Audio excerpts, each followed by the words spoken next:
नमस्कार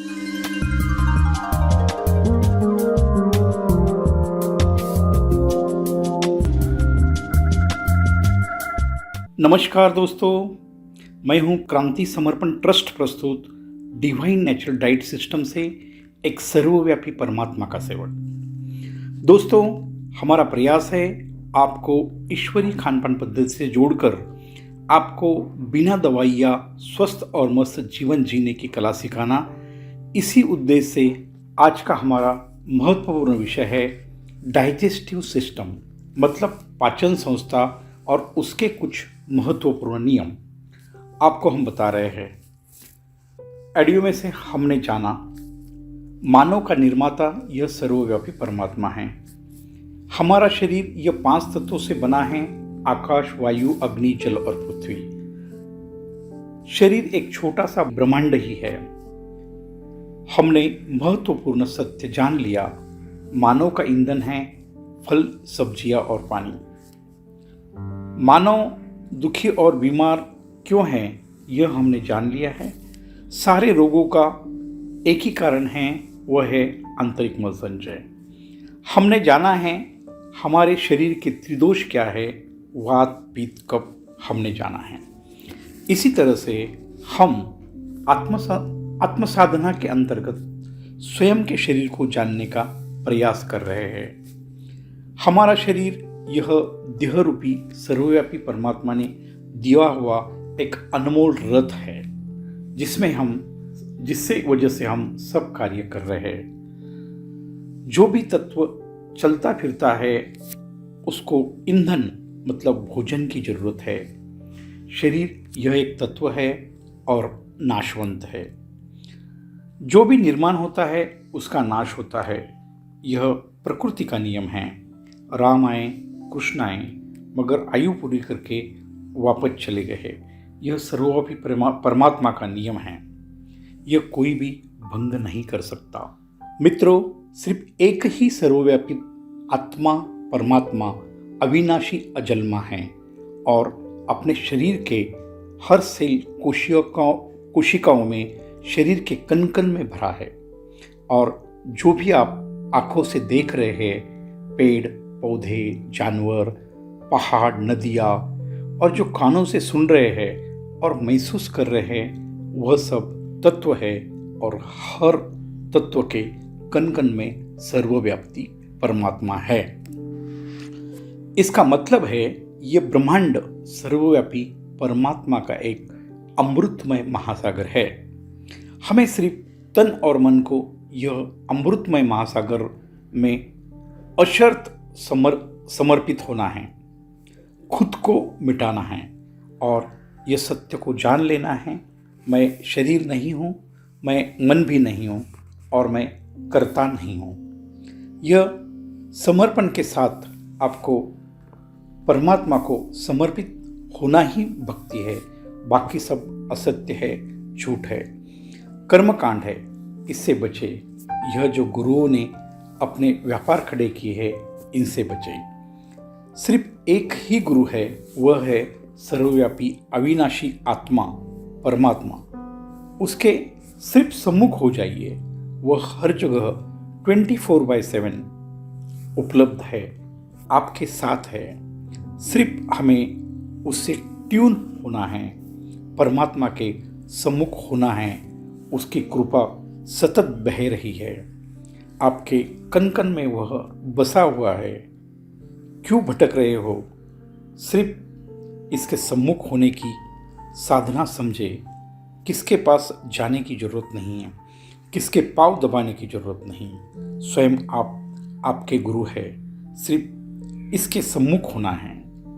कुछ ध्यान, कीर्तन, भजन नहीं करना है। यह सब करवाता है। मित्रों, सबसे बड़े सत्य को समझने का प्रयास करें। हम स्वयं कभी भी गुरु बनना नहीं चाहते। हम सिर्फ सर्वव्यापी परमात्मा के एक छोटे से भक्त हैं और हम प्रयास कर रहे हैं आपको आपका गुरु बनाएं। हम सिर्फ एक राहगीर, मार्गदर्शक है। जो भी ज्ञान है वह सर्वव्यापी परमात्मा की देन है और एकदम निःशुल्क है। इसका व्यापार हो नहीं सकता और यह महान गुरुओं ने उसको ही व्यापार बना दिया है। यह सब गुरु आपको बंधन में बांध रहे हैं। आप कभी भी इनके चक्कर में मुक्त नहीं हो पाओगे। सिर्फ गुरु बनाना है तो सर्वव्यापी परमात्मा ही एक अबोल गुरु है, जो आप जैसे ही उससे जुड़ते हैं आपको वह मुक्त कर देता है। यह ईश्वरी सत्य को समझने का प्रयास करो। कहीं भी भटको मत, रुक जाओ और शांति से सोचो, मैं जो बोल रहा हूँ यह सत्य है या नहीं। हाँ, तो दोस्तों, ईंधन मतलब भोजन की हम बात कर रहे हैं। तो प्रथम हमारे सर्वव्यापी परमात्मा ने बनाई हुई केमिकल फैक्ट्री को समझना अनिवार्य है। मतलब आपकी भाषा में डाइजेस्टिव पाचन संस्था को समझना अनिवार्य है। मित्रों, आपको पता है सर्वव्यापी परमात्मा की एक ऐसी फैक्ट्री है जो हम रोटी चावल सब्जी खा रहे हैं और अंत में उसका रक्त बन रहा है। मानव ने विज्ञान में बहुत प्रगति की, लाखों आविष्कार किए, परंतु आज तक दाल रोटी चावल से खून बनाने की फैक्ट्री नहीं बना पाया और हमारा दावा है वह बना भी नहीं पाएगा। यह सर्वव्यापी परमात्मा की देन है। आज भी मानव खून के लिए मानव देह पर ही निर्भर है। जब यह इतनी डेलिकेट फैक्ट्री है तो इसके कुछ नियम भी है। सिर्फ मानव के अंदर मुंह से खाना डालना उसके हाथ में है। बाकी सब सर्वव्यापी परमात्मा ने ऑटोमेटिक सिस्टम बनाई है। आज हम इसको समझने जा रहे हैं। नंबर वन है यह फैक्ट्री में रॉ मटेरियल क्या डालना है। जो यह डाइजेस्टिव सिस्टम नाम की मशीन है उसका इनपुट मतलब भोजन, जिसके लिए यह इंजन डिज़ाइन हो गया है, वह अन्न मतलब ईंधन है। सिर्फ अपक्व आहार ही इसका ईंधन है जो सर्वव्यापी परमात्मा ने तय करके दिया है। फल सब्जियां और पानी यही इस चमत्कारिक मशीन का ईंधन है। यह सिर्फ और सिर्फ शाकाहार के लिए डिज़ाइन है। ऐसा क्यों, यह हम हमारे प्राणीजन्य पदार्थ ये वीडियो में आगे समझेंगे। इसके अलावा आप यह मशीन में कुछ भी डालोगे तो इससे यह मशीन धीरे धीरे खराब होगी और आप स्वयं दुख और बीमारियों के शिकार होंगे ही। आज नहीं तो कल यह प्रकृति का नियम सबके लिए है। यह पंतप्रधान हो या एक मजदूर हो या कोई बड़ा गुरु हो, यह सर्वव्यापी के लिए सब समान है। वह कभी भी किससे भेदभाव नहीं करता। यह परमात्मा का गुण है। यह जाति, पंथ, लिंग भेद, प्रांत भेद, धर्म भेद, यह गुरुओं का मतलब मानव का निर्माण है। अपने अहंकारवश यह सब कुछ हो रहा है और मानव को भटकाया जा रहा है और इसके नाम पर गुलाम बनाए जा रहे हैं। यह सत्य को भी आप समझ लीजिए। बड़े बड़े संत गुरुओं को भी दवाइयों का सहारा लेना पड़ रहा है।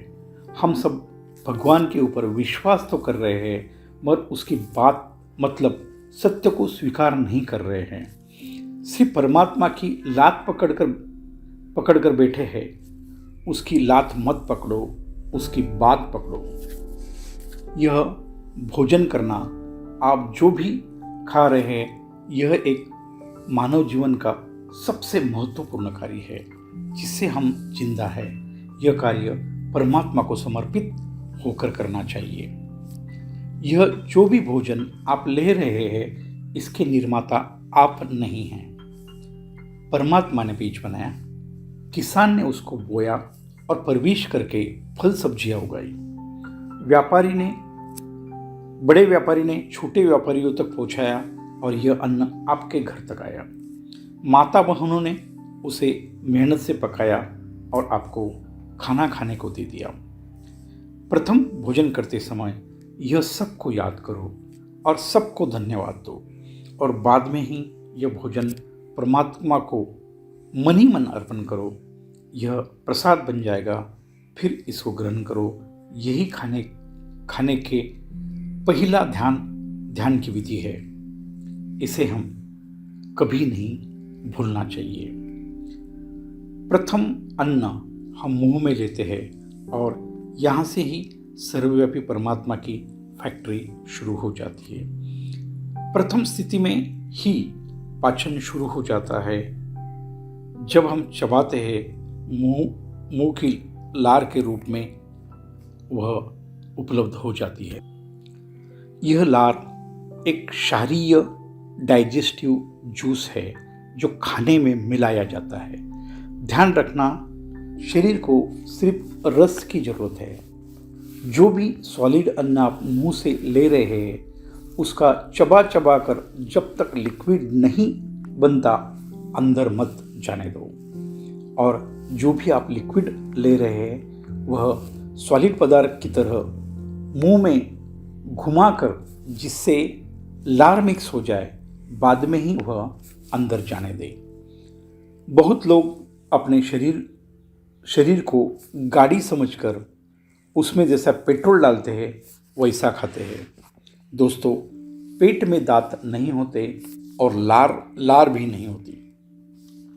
लार क्षारीय एंजाइम है जो अम्ल में जाने के बाद उसको न्यूट्रल कर देता है। यह साइंस का नियम हम सबको पता है। मित्रों, यह एक मेडिटेशन प्रोसेस है। धन्यवाद देना, अन्न को चबा कर लिक्विड बनने तक अंदर नहीं जाने देना, यह ध्यान का काम है। और हम क्या कर रहे हैं? टीवी देख रहे, मोबाइल चला रहे और खाना खाते खाते गप्पे मार रहे। इससे मैंने जो बोला यह संभव ही नहीं है। मित्रों, खुद के दुश्मन मत बनो। खाना यह एक मेडिटेशन है। यह मेडिटेशन की तरह करो। अन्न चबाते समय स्वाद का आनंद लो। अन्न पेट में कैसा जा रहा है वह देखो। सिर्फ और सिर्फ अन्न अंदर जाने तक ही आपके हाथ में है। बाद में सब परमात्मा का काम है। यह काम पूरे ध्यान से और शांत मन से करे। सिर्फ भोजन यह प्रक्रिया को मेडिटेशन समझ के करो। मैं विश्वास दिलाता हूँ आपकी बहुत सारी समस्या यहाँ ही खत्म हो जाएगी। हम सब रात दिन मेहनत सिर्फ पेट के लिए कर रहे हैं और खाने से ही न्याय नहीं कर रहे, तो फिर हमारे जीने का मतलब क्या है? आज से समझ लीजिए, भोजन यहाँ काम नहीं, एक मेडिटेशन है।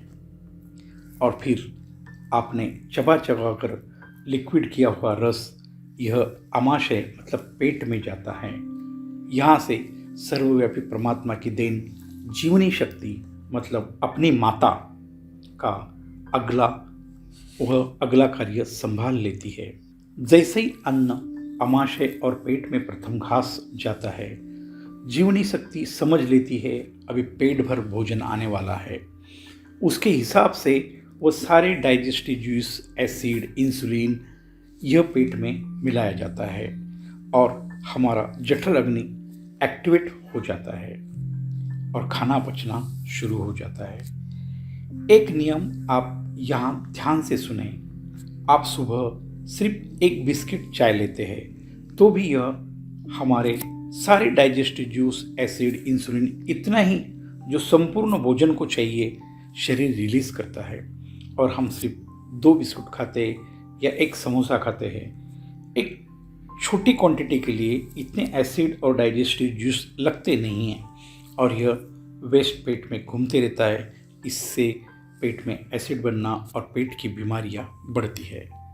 शरीर यह स्वयं एसिड बनाता है, तो एसिडिक फूड लेने की लगभग ज़रूरत नहीं है। इसके लिए पेट संदर्भ की जो भी बीमारियां हैं उसकी वजह से ही जन्म लेती है। इसका कारण यह है कि बार बार खाना, जिसे लंचिंग और मंचिंग कहते हैं। दोस्तों, आपको जो पक्व आहार है, जो योगी लोग हैं वो सिर्फ 24 घंटे में एक बार लेते हैं। मानो यह एक भोगी जीव है, ज़्यादा से ज़्यादा दिन में 2 बार खाए और दोनों खानों के बीच पानी के अलावा कुछ भी ना ले। एक डॉक्टर श्रीकांत जिचकर, उसको सारी दुनिया जानती है, उनकी खोज है उनका कहना है भोजन सिर्फ 2 बार ही ले और दोनों खाने के सिवाय कुछ भी न डाले पानी के अलावा, और भोजन शुरू होने के बाद 55 मिनट में ख़त्म करें, नहीं तो वापस डाइजेस्टिव जूस आएंगे। उनके सिद्धांत के हिसाब से सभी पेट के रोग का कारण लंचिंग और मंचिंग है। बहुत ही विद्वान व्यक्तिमत्व थे, अभी नहीं रहे। उनकी परंपरा अभी डॉक्टर दीक्षित चला रहे हैं। जो पक्व आहार ज़्यादा से ज़्यादा दिन में 2 बार क्यों लेना है, इसको हम विस्तार से समझते हैं। जब भी आपका पक्व आहार आमाशय में जाता है, यह प्राकृतिक भोजन न होने के कारण जीवनी शक्ति को यह डाइजेशन की प्रक्रिया पूर्ण करने को अंदाज से 5 से 6 घंटे लगते हैं। इसके बाद आपका अन्न पचे या न पचे, छोटी आंत में ढकेला जाता है। एक पेट का मतलब आमाशय का सिद्धांत ध्यान रखना है। जब तक आमाशय में खाने की प्रोसेस हो रही है, बीच में कुछ भी नहीं डालना है, नहीं तो डाइजेस्टिव सिस्टम कंफ्यूज हो जाती है और अन्न पचता नहीं है। आप जो पक्व भोजन लेते हैं वो कम से कम प्रथम भोजन और द्वितीय भोजन में 6 से 8 घंटे का गैप अनिवार्य है। तो अभी समझते हैं अपक्व आहार को कितना समय लगता है। अपक्व आहार यह डाइजेस्टिव सिस्टम का मूल आहार होने के कारण वह सिर्फ 1.5 घंटे में पचकर छोटी आंत में ढकेला जाता है। यह बहुत कम समय में पच जाता है। इसके लिए आप जब भी अपक्व आहार लेते हैं, दोनों आहार के बीच में आपको सिर्फ 1.5 से 2 घंटे का गैप रखना अनिवार्य है। यह हमारे आमाशय का नियम है। यह पक्व भोजन रहे या अपक्व भोजन रहे, जब तक अन्न आमाशय से छोटी आंत में ढकेला नहीं जाता, दूसरा अन्न ग्रहण ना करें। यह सिद्धांत हमारे डिवाइन नेचुरल डाइट सिस्टम के मार्ग के ऊपर बहुत महत्वपूर्ण है। इसमें भूल करोगे तो परिणाम गलत आएगी। सीधा समझ लीजिए, जब भी आपने पक्व भोजन लिया तो 6 घंटे तक, यदि आप अपक्व खाना चाहते हैं तो 5 से 6 घंटे के बाद ही खाएं, बीच में मिक्स ना करें। और आपने अपक्व आहार लिया है तो कम से कम 2 घंटे के बाद ही आप पक्व आहार लीजिए। यह दोनों आहार मिक्स मत करें, नहीं तो गलत परिणाम आ जाएंगे। इसलिए डिवाइन नेचुरल डाइट सिस्टम में आप दिन भर भगवान ने बनाया भोजन लीजिए और रात को बीबी ने बनाया हुआ भोजन खाए। जो भी आप पक्व आहार लेना है वह रात को ही लीजिए, क्योंकि एक बार पक्व आहार लिया तो आप 6 घंटे तक अपक्व आहार ले नहीं सकते। इसी के कारण पंचतत्व आधारित भोजन प्रणाली पर हम खरे नहीं उतर सकते। इसके बाद यह पचा हुआ अन्न का रस छोटी आंत में आ जाता है। वहाँ से शरीर को जरूरी है वह ग्लूकोज और विटामिन शरीर खींच लेता है। छोटी आंत में भी पक्व आहार 6 घंटा और अपक्व आहार 2 घंटा छोटी आंत में रहता है। और अंतिम जो वेस्ट मतलब कूड़ा बचता है वह बड़ी आंत में ढकेला जाता है। बड़ी आंत में पक्व आहार का यह कूड़ा 6 घंटा रहता है और अपक्व आहार का 2 घंटा रहता है। इसके बाद गुदाद्वार से मल के रूप में बाहर आ जाता है। दोस्तों, इसी तरह मुंह से लेकर गुरुद्वार तक यह सब आते ही है, जिसकी लंबाई है 30 फुट। यह हमारे भोजन की सफ़र की कहानी है। इसीलिए हम कहते हैं पक्व आहार खाने के बाद संपूर्ण बाहर निकलने को मतलब 18 घंटे टोटल उसको लगते हैं और अपक्व आहार 5 घंटे में संपूर्ण बाहर आ जाता है। जो अपक्व आहार में 90% मल संचय होने के कारण वह आंतों को चिपक जाता है और संडास जाने के बाद भी मल संचय शरीर में रहता ही है और अपक्व आहार से मल संचय होता नहीं है। मित्रों, मैंने प्रयास किया है आपको पाचन संस्था और उसका ज्ञान देने का। यह हमारे आत्म साधना का जो सफ़र है, यह खुद को जानना, इसका यह महत्वपूर्ण भाग है। समझ नहीं आया तो दोबारा सुने, मगर पूरी तरह से समझ लीजिए। दोस्तों, आज यहाँ तक ही, मिलते हैं अगले भाग में। धन्यवाद। आपका दिन शुभ हो और सर्वव्यापी परमात्मा आपको स्वस्थ और मस्त रखे, यही प्रार्थना करके आज का दिन यहाँ खत्म होता है। धन्यवाद।